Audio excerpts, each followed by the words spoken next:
Eu vivi para ver a esquerda culpar o agredido pela agressão que recebeu.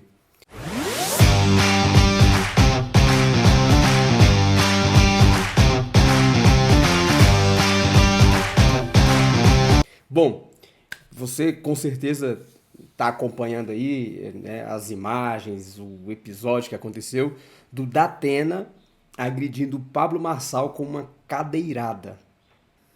No argumento dessa turma, o Marçal é um provocador.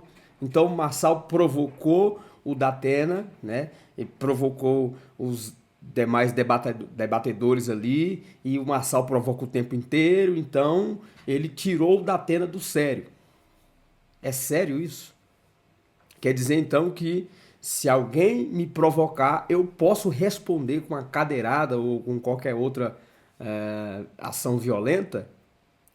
O que a gente vê, né, no Brasil, sobretudo, de homens que batem em mulheres e ainda fazem essas mulheres se sentirem culpadas pela agressão que recebeu. Olha, você apanhou por causa disso, disso e disso. Então, as mulheres acabam sendo culpabilizadas pela agressão que sofrem. Essa é a retórica. E aí a esquerda, reforçando isso, reforçando que o agredido é o responsável, é o culpado pela agressão que recebeu, simplesmente porque ele está de um outro lado, ideologicamente falando, politicamente falando, porque é óbvio que se fosse o contrário, cara, o Marçal estava perdido, a carreira política do Marçal estava enterrada. O Marçal ia sair dali preso, algemado. Se fosse o Marçal que tivesse agredido o Datena com uma cadeirada, meu amigo, o trem ia ficar feio. Mas, como o Datena é alguém ali que faz parte da patota, é alguém ali que. Aí eu vi algumas pessoas dizendo, mas o Datena não é de esquerda, o Datena passou mais de 20 anos no PT. Mais de 20 anos no PT. Como que o Datena não é de esquerda? É óbvio que o Datena é de esquerda. E além do mais, o Datena faz parte ali, né, da turma dos jornalistas. Então, não é só uma questão ideológica, ainda tem também o corporativismo, onde eles se fecham e se protegem. Então, na linguagem, no entendimento da mídia de esquerda, o Marçal é o responsável pela agressão que recebeu. E aí, a gente, né, vendo assim os comentários de alguns jornalistas ou comentaristas aí, a gente, cara, é um negócio assim que você fala, não é possível, não é possível. Por exemplo, tem o Josias de Souza, que ele vai perguntar ao moderador, né? O moderador que estava ali no momento e tal, ele vai dizer assim, olha, pelas imagens ali e por ele fala por todo o teatro que foi feito posteriormente e tal, não parece que o Marçal tenha tido assim que a cadeirada causou tanto estrago assim e tal, porque ele depois que leva a cadeirada, ele fica por ali, tarará, de repente, de uma hora para outra, ele resolve sair do debate, está sentindo dor e a gente na linguagem do Josias. E a gente vê aquela cena dele saindo na ambulância e aquela coisa toda. Aí ele pergunta para o moderador: será que era para tudo isso mesmo? Esperando que o moderador validasse ali o comentário dele. O moderador fala: não, olha, a cadeirada foi forte, né? E ainda o moderador, eu não sei o nome dele, mas ele ainda fala uma coisa que é óbvia, né? Porque, tipo, pessoas que sofrem um acidente, por exemplo, um acidente de moto, o cara bate ou cai de moto, ali o sangue quente, ele levanta, pega a moto, sai. Às vezes a gente vai descobrir uma fratura 3 dias, 4 dias depois, né? Porque isso é óbvio, isso é uma realidade, a gente vê isso acontecer. Então, assim, às vezes, ali na hora, no sangue quente, você não sente nada. Depois, você, né, a adrenalina baixa ali, o sangue esfria, você começa a sentir as dores e tal. E mesmo que a cadeirada não tivesse sido tão forte assim, que não tivesse fraturado de fato, a atitude do Datena em agredir o Pablo Marçal, ou qualquer, né, nós estamos vendo o Datena contra o Pablo Marçal, mas qualquer outra configuração que se apresentasse ali deveria ser repudiada por qualquer um, principalmente na esfera pública, né? Eu me lembro de uma frase que, veja bem, o Alexandre de Moraes disse: se você não quer ser criticado, não venha para a vida pública. O Alexandre de Moraes disse isso. Parece até mentira, né? Mas se você não quer ser criticado, se você não quer imprimir embates ali, se você não quer ser caluniado, você não vem para a vida pública, porque a vida pública pressupõe tudo isso. E você imagina o Datena como prefeito da cidade de São Paulo, saindo nas ruas, sendo cobrado pela população, sendo até hostilizado, porque o político ele é hostilizado o tempo inteiro. Será que o Datena vai sair dando cadeirada em todo mundo na rua? Todo mundo que criticá-lo, todo mundo que ofendê-lo, todo mundo que xingar ele, ele vai sair dando cadeirada dessas pessoas no meio da rua? Bom, aí eu quero só mostrar para vocês um áudio do Josias, né, o Josias de Souza, explicando lá, falando sobre toda essa situação de que o Marçal montou um teatro. O Marçal montou um teatro e aquela coisa. Então, perceba que sempre num tom de culpar o agredido, ao invés de responsabilizar o agressor. Simplesmente porque o agressor compactua das mesmas ideologias políticas dessa turma. Porque se fosse o contrário... Escuta. Brasília. Mago dos memes e dos recortes, Pablo Marçal foi enfeitiçado pelo próprio feitiço no debate da TV Cultura. Privado pelas artimanhas do sorteio de trocar farpas com Ricardo Nunes e Guilherme Boulos, mais bem postos nas pesquisas, esmerou-se nas provocações ao quinto colocado, insinuando que José Luiz da Atena seria estuprador.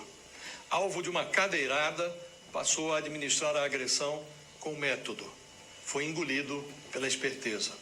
Primeiro, Marçal esboçou a intenção de permanecer no debate após a expulsão de Datena.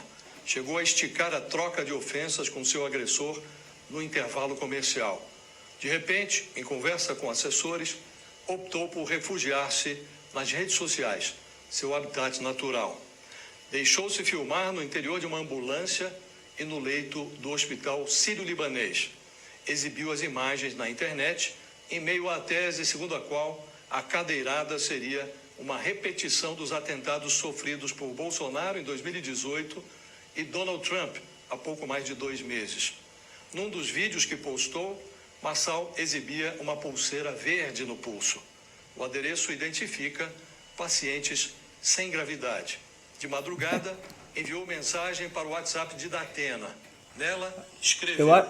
Eu acho que ele queria que o Marçal tivesse rachado o crânio, fratura, alguma coisa assim, porque como isso não aconteceu, então não justifica o Marçal ter ido para o hospital, o Marçal ter ido em uma ambulância. Agora, é preciso lembrar que a imobilização do paciente é um protocolo, entendeu? Então, por exemplo, o cara caiu de bicicleta ou caiu de moto e chamou os bombeiros, os paramédicos, alguma coisa assim, eles vão imobilizar o paciente, certo? Isso é protocolo, tá? Independentemente da gravidade, vocês vão ver depois a gravidade do acidente, eles vão ver depois, mas o protocolo é imobilizar o paciente. Então, o que o Josias está falando obviamente, ele está cego pela sua ideologia e pelo ódio. Lembrando que o Marçal deu uma nele, né, na sabatina, que falou que o Josias não era correto, não era justo nas suas análises e tal. Então, lógico que aquele ódio e essa turma todinha tá com muito ódio do Marçal. Lógico, você viu aí ao longo, né, desses dias as sabatinas, os debates, que o Marçal ia de sola mesmo nessa turma, né? Expondo a hipocrisia e essas coisas todas. Então, tá todo mundo com raiva do Marçal. E aí é óbvio que eles vão agora criar narrativas para dizer que o Marçal é o culpado, e ainda, eu vi até, como o José está dizendo aqui, ele tinha uma pulseira verde. Isso quer dizer que era um paciente que não tinha nenhuma gravidade. Poxa, você queria que ele tivesse chegado lá com a cabeça rachada, com 4, 5 costelas quebradas? Não faz sentido. Então é compreensível que essa turma esteja louca para destruir a imagem do Marçal, até porque não conseguiram fazer isso nos debates, não conseguiram emplacar uma narrativa contra o Marçal, então estão vendo aí uma oportunidade de emplacar alguma pecha, alguma narrativa, alguma coisa que desmoralize o Pablo Marçal. Aí, vamos lá. Você fraturou minha costela, cara. O marketing da cadeirada foi pulverizado Marketing da cadeirada. no boletim divulgado pelo Sírio-Libanês na manhã desta segunda-feira. Marçal sofreu traumatismo na região do tórax, à direita, e no pulso direito, sem maiores complicações associadas, informou o hospital, dando alta ao candidato. Percebendo que havia micado o plano de migrar da posição de encrenqueiro profissional para de vítima, Marçal recalibrou rapidamente o discurso. Em entrevista, retomou a retórica belicosa. Queixou-se da falta de solidariedade dos adversários. Às vésperas de um novo debate, que será levado ao ar pela Rede TV e pelo UOL, na manhã desta terça-feira. Cara, chega a dar nojo desse tipo de análise, né? Chega a dar nojo. Porque, cara, independentemente da gravidade do resultado ali da cadeirada, a cadeirada em si já é muito grave. Vindo principalmente de alguém que está postulando um cargo público, uma posição de prefeito da maior cidade da América do Sul. E aí a turma vem passar o pano para tudo o que está acontecendo, óbvio, porque eles têm um inimigo em comum. Então é como o Marçal já vem denunciando, né? Tem todo um consórcio ali, tem todo um grupo, toda aquela turma, toda aquela patotinha, já estava tudo muito bem organizado, tudo muito bem orquestrado, os discursos tudo ensaiado. Aí veio o Marçal e meteu o pé na barraca de todo mundo e o trem desandou, né? E o trem desandou. Tem uma outra questão aqui também, que a gente está vendo o Silas Malafaia. O Silas Malafaia todo mundo já conhece, ele é um cara muito enérgico, muito polêmico e aquela coisa toda. Agora, o Silas, que é lá do Rio de Janeiro, empreendeu em uma campanha ferrenha contra o Pablo Marçal. E assim, eu gosto do Silas, gosto de muitos dos posicionamentos do Silas, mas esse posicionamento dele assim, não dá para entender. Não dá para entender quais são as aspirações do Silas fazendo toda essa série de vídeos. Ah, agora eu vou desmascarar o Marçal, agora vou mostrar para vocês quem é esse tal. Lá atrás, eles já tiveram várias tretas, vamos dizer assim. Eles já tiveram muitos embates, sobretudo por questões teológicas, né, por discordâncias teológicas. E, obviamente, o Silas tá pé da vida com o Marçal desde aquela época. Então agora ele vê, acredito, uma oportunidade eu acredito, aliás, tem duas questões aqui. Ou o Silas se levantou contra o Marçal simplesmente por essas questões pessoais, já está errado, né? Só por questões pessoais, ou porque alguma coisa aconteceu ali nos bastidores, algumas reuniões nos bastidores, inflamaram o Silas para atacar o Marçal daquela maneira. Porque nós vemos aí o bolsonarismo dividido, tem o Bolsonaro defendendo ou apoiando ali o Ricardo Nunes, que, lógico, um dos maiores erros que o Bolsonaro cometeu, né, tem cometido, é apoiar o Ricardo Nunes. E como o Ricardo Nunes não tem tanta força política, assim, principalmente no bolsonarismo,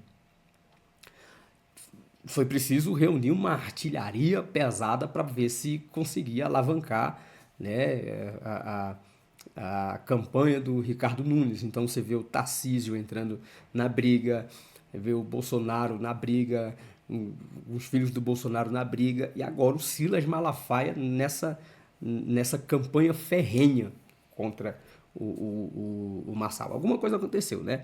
Agora não faz sentido por quê? Porque o Silas, ele é residente no Rio de Janeiro. Ele é residente no Rio de Janeiro. E ele está atacando o Marçal lá em São Paulo.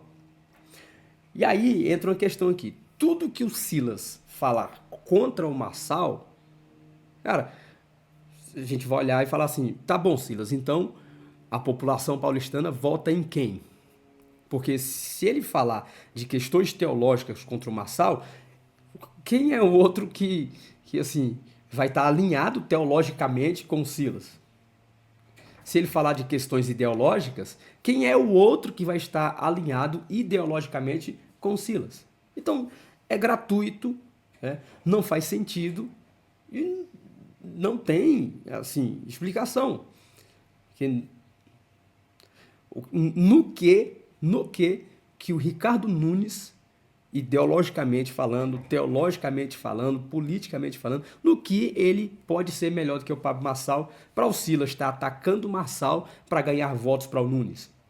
Qual é o alinhamento, tanto teológico quanto ideológico, que o Ricardo Nunes tem com o Silas Malafaia?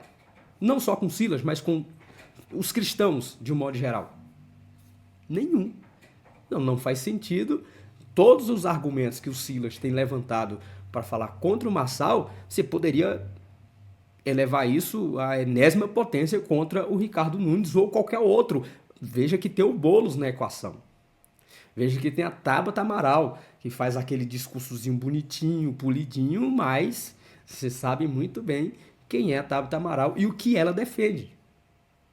Então, não faz absolutamente nenhum sentido os ataques do Silas contra o Marçal. E aí fica aquela questão. Ao meu ver, são duas possíveis razões, né?